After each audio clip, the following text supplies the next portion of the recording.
Hello बच्चों, कैसे हैं आप सब। आशा करता हूँ स्वस्थ होंगे, मस्त होंगे। स्वागत है आपका आपके अपने चैनल राठौड़ क्लासेज में, जिसमें हम पढ़ते हैं गणित और विज्ञान। आज पढ़ेंगे 14.3। 14.3 इसके अंदर हमें भाग करना है। क्या करना है? भाग करना है। पहले जो 14.2 थी उसके अंदर हम गुणा कर रहे थे और 14.3 के अंदर हमें भाग करना है। अब इसकी इस प्रणाली के अंदर हम पहला प्रश्न लेते हैं।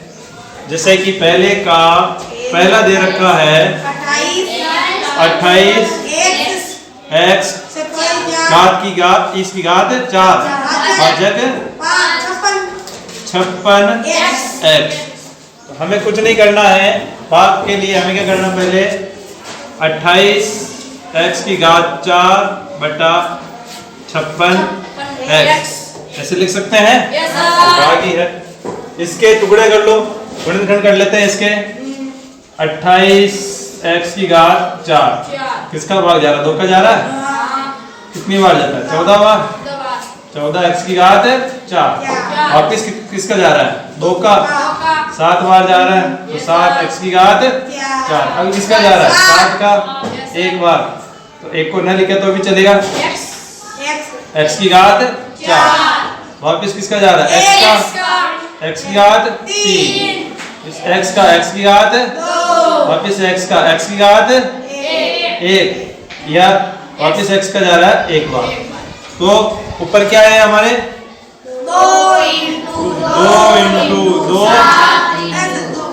2 नहीं है, 2 तो 2 बार ही है ना। 2 into 7 into x into x into x into बटा। अब इसके करते हैं 56 x के। ये 56 x 2 का भाग जा रहा है। कितनी बार जाएगा? 28 बार। 28 x वापिस 2 का जा रहा है 14 बार। 14 x वापिस 2 का जा रहा है 7 x वापिस जा रहा है 7 का 1 x या केवल x। ठीक है। अब जा रहा है x का 1 बार, यानी कि नीचे क्या आया? 2 into 2 into 2 into 7 into x। ठीक है। 1 2 से 2 कट गया। इस 2 से 2 कट गया। 7 से 7 कट गया। x से x कट गया। अब कुछ कट रहा है क्या? नहीं कट रहा है। तो जो बच रहा है वो लिख देते हैं वापिस। ऊपर क्या बचा? x इंटू x इंटू बटा नीचे क्या बचा? 2 बराबर x into x into x 3 बार है तो x की घात बटा। ये हो गया हमारा आंसर। पहले प्रश्न का जो पहला है उसका आंसर हो गया। कितना आया? x क्यूब बटा 2। समझ में आया? ठीक है।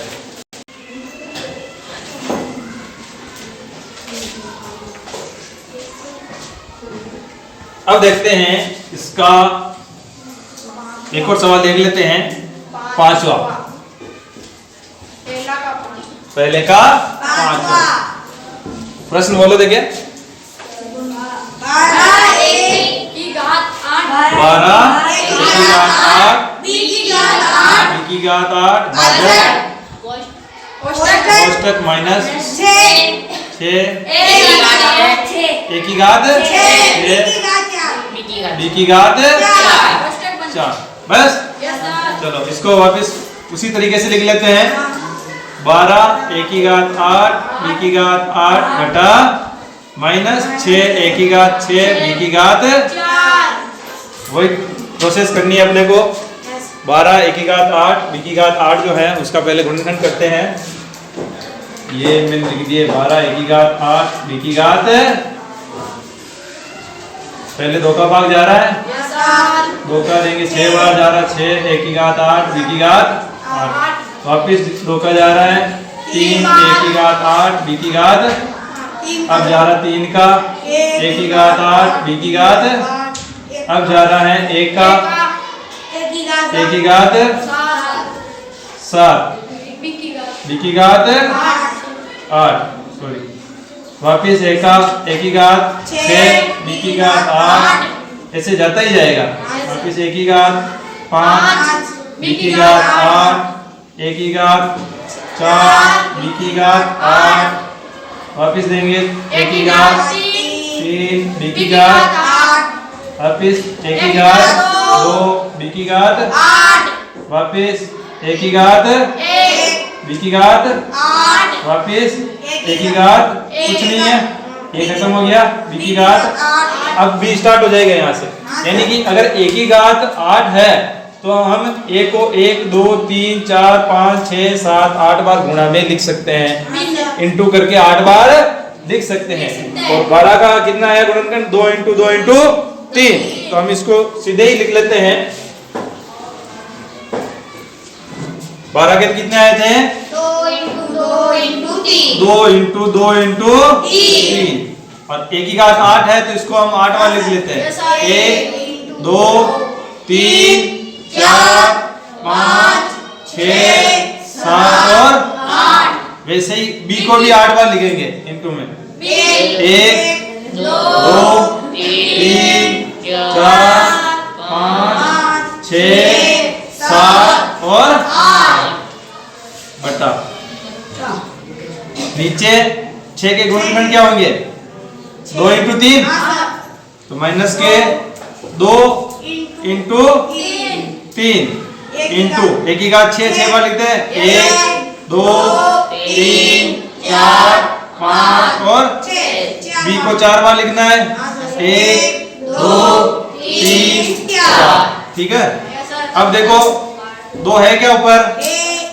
है तो काट दो। 3 भी है क्या? काट दो। एक कट गया, दूसरा है दूसरे से कट गया, तीसरा तीसरे से, चौथा चौथे से, पांचवा पांचे से, छठा छठे से कट गया। अब नीचे ये नहीं है, अब भी कटेगा। पहले से पहला, दूसरे से दूसरा, तीसरे से तीसरा और चौथे से।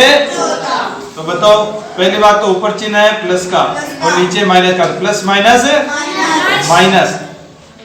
संख्या में क्या बचा? 2। और ए में क्या बचा? ए की घात कितनी होगी? A into A. और बी कितना बचा? 4 बार, यानी कि B into B into B into 4 बार लिख दिया। नीचे क्या बचा? कुछ नहीं बचा, कुछ नहीं बचा। तो आगे ऐसे हल कर देते हैं इसको। माइनस के 2, ए की घात कितनी हो जाएगी? 2। बी की घात कितनी हो जाएगी? 4। ये आ गया हमारे आंसर, -2a² बी की घात 4। समझ में आया? अब देख लेते हैं दूसरा प्रश्न।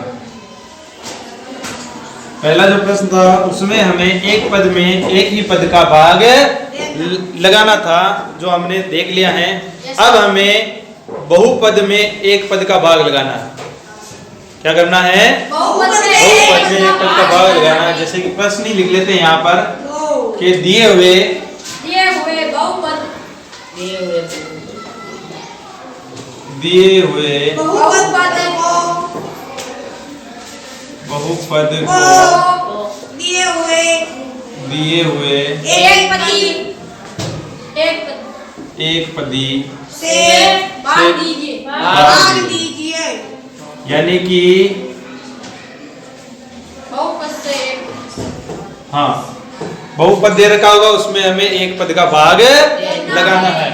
जैसे कि इसका पहला ही प्रश्न हम देख लेते हैं।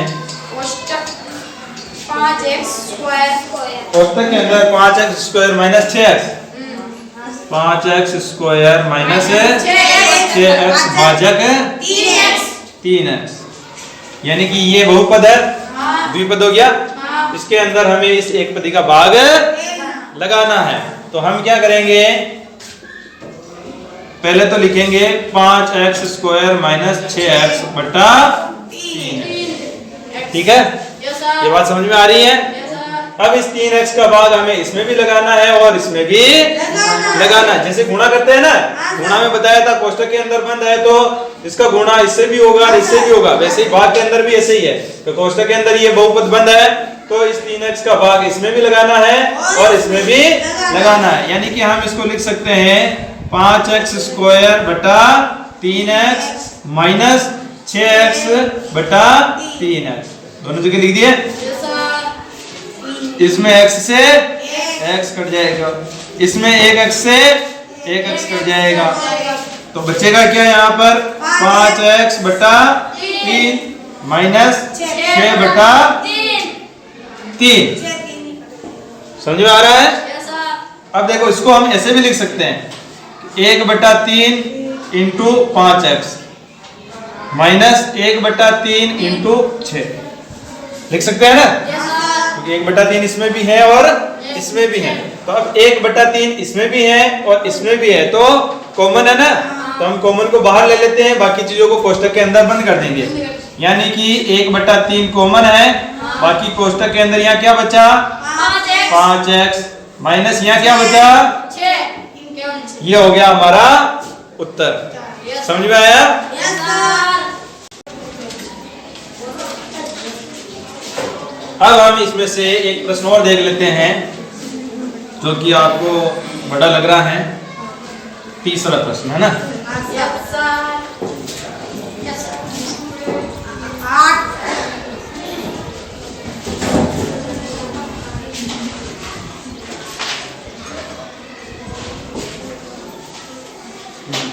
8 हाँ बोलो 8 कोष्टक x की घात 3 y की घात 2 z की घात 2 प्लस x की घात 2 y की घात 3 z की घात 2 प्लस x की घात 2 y की घात 2 z की घात कोष्टक में भाजक 4x की 4x की घात 2 y की घात 2 z की घात। तो ये हमारा प्रश्न है, इसको हल करना। पहले तो देखो ये कोष्टक है, कोष्टक के गुणा में क्या है 8 है, इस 8 का गुणा इससे भी होगा, इससे भी होगा और इससे भी होगा, यानी 8 हम सबके ही लगा देते हैं। लिख देते हैं 8x की घात 3 y की घात 2 z की घात 2 प्लस 8x की घात 2 y की घात 3 z की घात 2 प्लस x की घात 8x की घात 2 y की घात 2 और z की घात। ये हो गया कोष्टक के अंदर बंद। अब भाग लगाना हमें 4x की घात 2 y की घात 2 और z की घात 2, इसका भाग लगाना है। तो इसको तीनों के नीचे लिखेंगे। पहले लिखेंगे 8x की घात 3 y की घात 2 z की घात 2 बटा 4x की घात 2 y की घात z की घात 2 प्लस वापिस 8x की घात 2 y की घात 3 z की घात 2 बटा 4x की घात 2 y की घात 2 और z की घात वापिस प्लस 8x की घात 2 y की घात 2 और z की घात 3 बटा 4x की घात 2 y की घात 2 और z की घात 2। अब देखो 4 एकम 4 4 दूनी 8, ठीक है, और x की घात इधर 2 है और इधर 3 है, 3 में से 2 चली जाएगी तो 1 रह जाएगी, 2 में से 2 चली जाएगी, 2 में से 2 चली जाएगी। इधर देखो वापिस 4 एकम 4 4 दूनी x की घात 2 है, 2 में से 2 चली गई, वापिस x की y की घात 2 है, ऊपर 3 है, 1 बच जाएगी, z की घात 2 है तो z की घात 2 चली जाएगी, वापिस 4 एकम 4 4 दूनी 8, x की घात 2 से x की घात 2 कट जाएगी, y की घात 2 से y की घात 2 कट जाएगी, z की घात 2 है और इधर 3 है तो 1 रह जाएगी। यानी कि इसमें देखो ऊपर क्या, ऊपर तो बचा है 2 और x, लेकिन नीचे कुछ नहीं बच रहा है, तो सिर्फ लिख देंगे 2x प्लस इधर क्या बच रहा है 2y प्लस इधर क्या बच रहा है 2z। बस यहीं तक ये हमारा आंसर है। समझ में आ गया? हाँ, अब हम देखते हैं प्रश्न संख्या 3। अब इसमें हमें क्या करना है, जो बहुपद है उसमें बहुपद का ही भाग लेना है। तो इसका जो पहला प्रश्न है वो तो सरल है, जैसे कि तीसरे का पहला है कोष्टक में 10x माइनस 25 भाजक 5, वही 10x माइनस 25 बटा 5, इसको हम लिख सकते हैं 10x बटा 5 माइनस 25 बटा 5, दोनों के साथ लिखेंगे। 5 से 10 कट जाएंगे 2 बार और 5 से 25 कट जाएंगे 5 बार, यानी कि इधर क्या बचा, सिर्फ 2x माइनस वहां क्या बचा 5, यही हमारा उत्तर है। ठीक है, हाँ अब देख लेते हैं इसका दूसरा प्रश्न भी देख लेते हैं, तीसरे का दूसरा।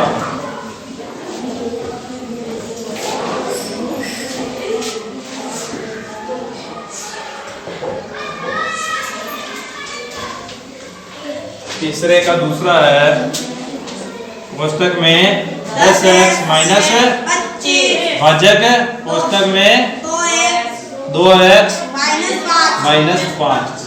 तो इसके लिए क्या करना, जब ऐसा आता है तो पहले हम क्या करेंगे, इसके गुणनखंड करेंगे। इसके क्या करेंगे, गुणनखंड करेंगे। 10x के गुणनखंड कितने होते हैं, देखो यहाँ पर मैं लिख देता हूँ 10x, भाग लगाएंगे 5 बार आएगा 5x, वापिस 5 का जा रहा है x, अब x का जा रहा है 1 बार, तो क्या है यहाँ पर 2 इंटू 5 इंटू x माइनस 25 के क्या हो जाएंगे 5 इंटू 5, 25 के तो 5 इंटू 5 ही होते हैं, लगा के देख लो 5 का ही भाग जा रहा है, 5 बार जाएगा वापिस 5 का जा रहा है 1 बार, तो कितना है 5 इंटू 5, ठीक है, भाजक 2x माइनस 5। अब देखो इसमें से क्या कॉमन है, 5 इसमें भी है और 5 इसमें भी है, और 2 इसमें है लेकिन इसमें नहीं है, x है लेकिन इसमें नहीं, इसमें एक और 5 है लेकिन इसमें नहीं है, सिर्फ एक 5 दोनों में कॉमन है, जिसको हम बाहर निकाल देते हैं, कॉमन ले लेते हैं। बच्चे क्या गए कोष्टक के अंदर 2x माइनस 5 भाजक 2x माइनस, अब इसको लिख लेते हैं ऐसे 5 कोष्टक में 2x माइनस 5 बटा नीचे कोष्टक में 2x माइनस, अब देखो 2x माइनस 5 यहाँ पर भी है, 2x माइनस 5 यहाँ पर भी है, दोनों बटे में है ना, तो एक दूसरे से कट जाएंगे, बचेगा क्या 5, ये है हमारा उत्तर। अब हम देखेंगे 14 पॉइंट के तीसरे का 5वां प्रश्न, पहला और दूसरा पहले देख लिया था, अब देखेंगे 5वां प्रश्न। 5वें प्रश्न में क्या है, 96 ABC कोष्टक 3a माइनस 12, वापिस अगला कोष्टक 5b माइनस 30 भाजक 144 कोष्टक a माइनस 4 और b माइनस 6। तो यहाँ पर इनके बीच में कौन सा चिन्ह है, यहाँ पर ऋण का चिन्ह, और यहाँ पर भी प्लस और माइनस का चिन्ह नहीं है, यानी कि ये सारी एक ही संख्या है, एक ही पद है, और ये भी ऐसे कैसे एक ही पद है, तो हम क्या करेंगे, इसको भाग देंगे, इसको ऊपर लिख देंगे, उसको नीचे लिख देंगे बट्टा में। चलो लिखते हैं 96 ABC कोष्टक 3a माइनस 12, अगला कोष्टक में 5b माइनस 30 बटा 144 कोष्टक a माइनस 4 और b माइनस 6। अब देखो इस जो कोष्टक के अंदर है 3 यहाँ पर भी है, 3 इसमें भी है, अब ये 12 है, 12 के 2 टुकड़े हो सकते हैं, 3 इंटू 4, चलो टुकड़े करके ही देख लेते हैं पहले। 96 तो यहाँ इसलिए लिखा ABC कोष्टक में 3a माइनस 3 इंटू 4 ऐसे लिख सकते हैं, और अगले कोष्टक में 5b माइनस 5 इंटू 6 लिख सकते हैं बटा 144 कोष्टक a माइनस 4 कोष्टक b माइनस 6। अब देखो 96 ABC, अब इसमें से 3 कॉमन है, तो इनटू 3 कॉमन ले लेते हैं, बच्चा क्या इधर ए माइनस इधर क्या बचा 4, और इसमें से भी 5 कॉमन ले लेते हैं, दोनों में है इसलिए बच्चा क्या इधर बी माइनस 6 बटा 144 कोष्टक ए माइनस 4 कोष्टक बी माइनस 6। अब देखो a माइनस 4 नीचे भी है और ऊपर भी है तो ये कट जाएंगे, b माइनस 6 नीचे भी है और ऊपर भी है तो ये भी कट जाएंगे। अब 144 जो है इसमें क्या 3 का भाग जाता कि नहीं जाता है? हमने पहले भी नियम जान रखा है कि 3 का भाग किस संख्या में जाता है, अगर उसके अंकों का योग 9 3 या 3 का जो गुणज है होता है तो उसमें 3 का भाग जाता है। इनको जोड़ के देख लेते हैं, 3 4 4 8 8 और 1 9 में 3 का भाग जाता है, इसका मतलब इसके अंदर भी 3 का भाग जाएगा। तो 3 से काट लेते हैं इसको, 3 एकम 3, इसको काटते हैं 4 बार भाग जाएगा 12 में, यहाँ फिर बचेगा 2 और 2 को आगे लिखेंगे तो कितने हो जाएंगे 24, और 24 में 3 का भाग कितनी बार जाता है 8 बार जाता है। यहाँ पर हो गए 48, कितने हो गए 48 हो गए। अब ये 48 का अगर हम डबल करते हैं तो हमें 96 प्राप्त होते हैं, तो इसको डायरेक्ट ही काट सकते हैं, 48 से कम 48 और 48 गुना 96। तो अब नीचे से कुछ बचा नहीं है, अब हम लिख देते हैं सीधी संख्या बची हुई 2 ABC इंटू 5 बच रहा है बस, और तो कुछ नहीं बच रहा है, तो बराबर 5 को 2 से गुणा कर लो 10 ABC, ये हो गया हमारा आंसर। अब देखते हैं अगला सवाल चौथे नंबर का।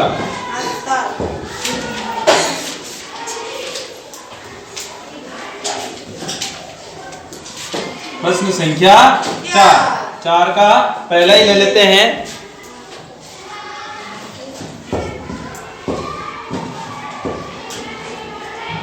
5 कोष्टक 2x प्लस 1 कोष्टक 1 वापिस 3x प्लस 5 भाग जाएगा 2x प्लस 1, इसी का भाग देना है। चलो ठीक है दे देते हैं, ये एक ही पद है पूरा एक साथ क्योंकि कोष्टक के अंदर लिखा हुआ है, तो हम लिख देते हैं इसको ऊपर 5 कोष्टक 2x प्लस 1 और इधर 3, यहाँ पर x है ना 3x प्लस 5 बटा 2x प्लस 1। अब यहाँ पर देखो 2x प्लस 1 नीचे भी है और ऊपर भी है, कट जाएगा तो बचा क्या 5 कोष्टक 3x प्लस 5। अब चाहो तो इसको और गुणा कर सकते हो, 5 को इससे भी गुणा करना है और 5 को इससे भी मल्टीपल करना है। 5 को अगर 3 से मल्टीपल करते हैं तो कितने होते हैं 15x प्लस 5 को अगर 5 से मल्टीपल करते हैं तो कितना होता है 25 होता है। ये हो गया हमारा आंसर, समझ में आया। अब देखते हैं इसका तीसरा प्रश्न।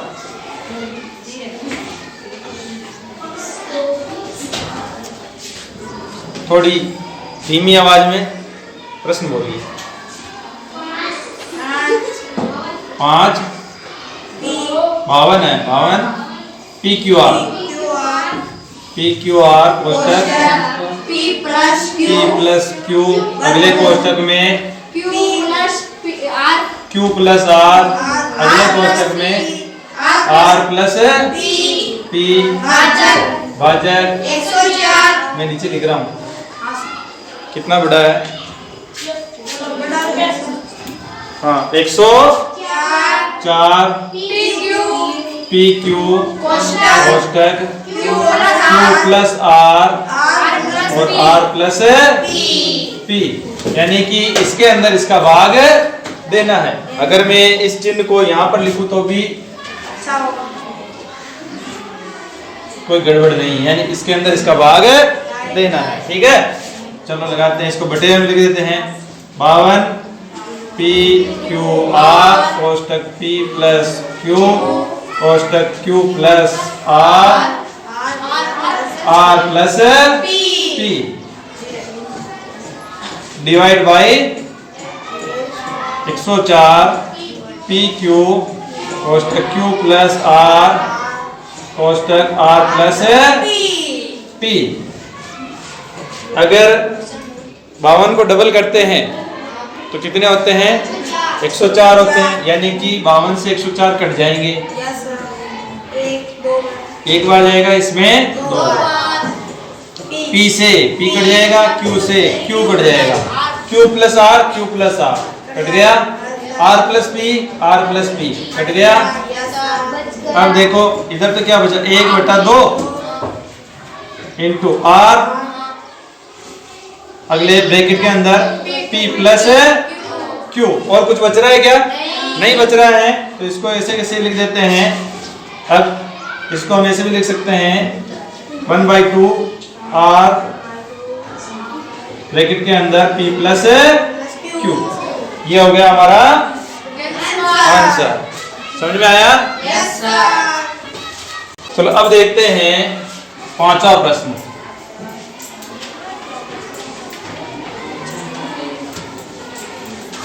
प्रश्न संख्या 5, जो कि अंतिम प्रश्न है। अब इसका पहला ही प्रश्न ले लेते हैं 5 में से। कोष्टक में y square plus 7y plus 10 भाजक y प्लस 5। हम इसको ऐसे लिख सकते हैं y square plus 7y plus 10 upon y plus 5 बराबर।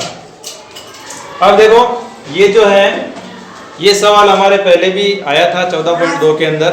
तो इसके अंदर ऐसे जब सवाल आते हैं तो इसके अंदर क्या होता है कि जो बीच वाला पद है उसके ऐसे 2 टुकड़े करते हैं कि अगर गुणा करें तो इसका जो पहला और अंतिम पद है उसके गुणनफल के बराबर आ जाए।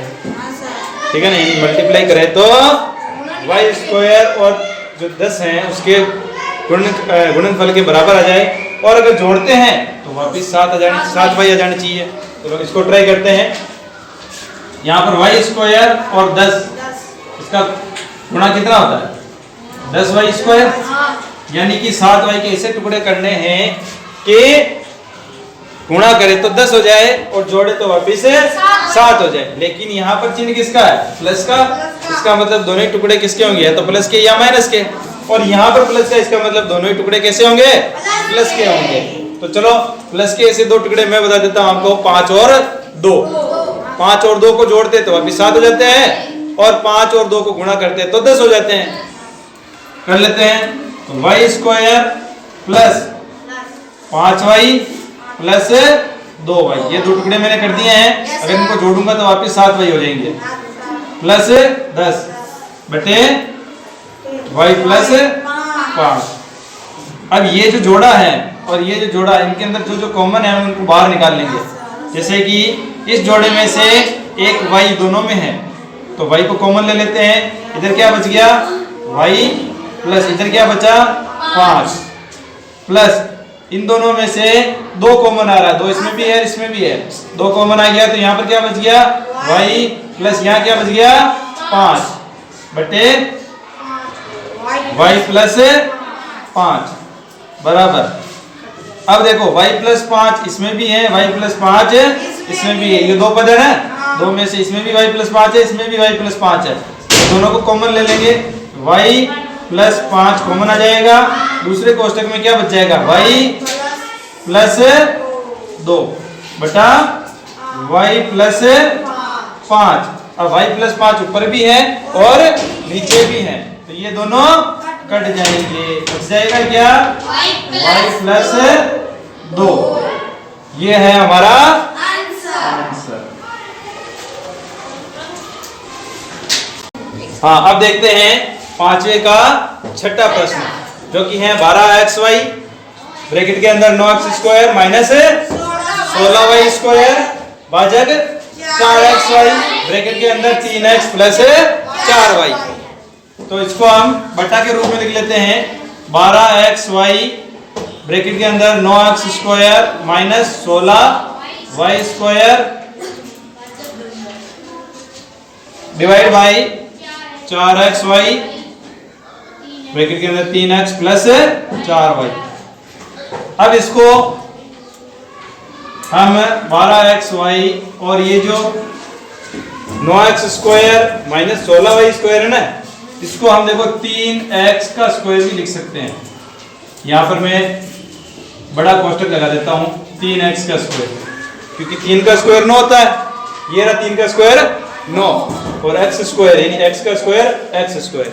वैसे ही इसको हम 4y का स्क्वायर लिख सकते हैं, 4y का स्क्वायर लिख सकते हैं। ठीक है बेटा, 4xy ब्रैकेट के अंदर 3x प्लस 4y।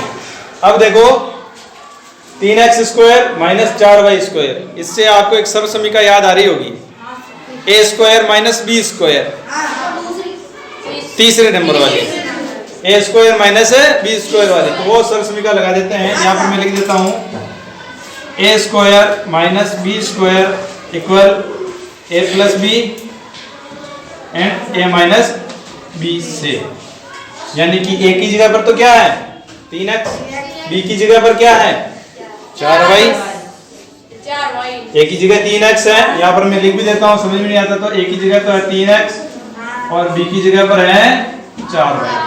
ठीक है, तो हमें ये पार्ट दे रखा है और ये वाला पार्ट लिखना है। 12xy तो ऐसे ही रहेगा। ठीक है, और इसको हम लिख देते हैं ब्रैकेट के अंदर 3x प्लस 4y, अगले ब्रैकेट में 3x माइनस 4y। बेटा नीचे क्या था 4xy ब्रैकेट में 3x प्लस 4y। अब देखो 4 से 12 कटता है क्या, कटता है। एक बार तो 4 का जो पहाड़ा बोलते हैं, एक बार बोलते हैं तो 4 आते हैं, 3 बार बोलते हैं तो 12 आते हैं। x से x कट जाएगा, y से y कट जाएगा। 3x प्लस 4y नीचे भी है, 3x प्लस 4y ऊपर भी है, तो ये कट जाएंगे। अब बताओ बचा क्या, नीचे तो कुछ बचा नहीं, ऊपर बचा 3 कोष्टक के अंदर 3x प्लस माइनस 4y। ये हो गया हमारा आंसर। समझ में आया? Yes sir. अगर आपको वीडियो पसंद आया है तो वीडियो को लाइक, शेयर और चैनल को सब्सक्राइब करना ना भूलें।